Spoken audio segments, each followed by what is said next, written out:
अस्सलाम वालेकुम दोस्तों। मैं हूं आपका मेजबान और आप देख रहे हैं उर्दू ट्रैक। दोस्तों, ऑस्ट्रेलिया से एक हैरान कुन खबर सामने आई है। हुकूमत ने ऐलान किया है कि शहरियों को रोजाना 3 घंटे मुफ्त बिजली दी जाएगी। जी हां, 3 घंटे तक जितनी चाहें बिजली इस्तेमाल करें। न कोई इजाफी चार्ज, न कोई बल। ये नया मंसूबा सोलर शेयर ऑफर कहलाता है, जो जुलाई 2026 से शुरू होगा।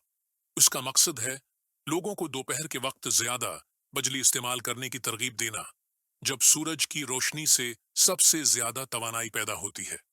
हुकाम के मुताबिक शहरी उन 3 घंटों में air conditioner, heater, washing machine या इलेक्ट्रिक गाड़ी सब कुछ बिला झोझक चला सकते हैं। वजीर तवानाई क्रुस बोन ने कहा कि हम एक सोलर नेशन हैं। हमारे 42 लाख घरों की छतों पर सोलर पैनल लगे हैं।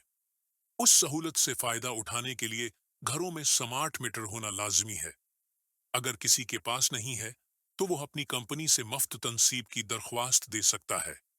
दोस्तों, ये मंसूबा इन लोगों के लिए खास तौर पर मुफीद है जो दिन के वक्त बिजली ज्यादा इस्तेमाल करते हैं, जैसे घर से काम करने वाले या रिटायर्ड शहरी। सोचिए जरा, अगर पाकिस्तान में भी ऐसा निजाम आ जाए, तो बिजली के बलों से कितनी बड़ी नजात मिल जाए। आपका क्या ख्याल है दोस्तों? कमेंट में अपनी राय जरूर दें और उर्दू ट्रैक को सब्सक्राइब करना न भूलें।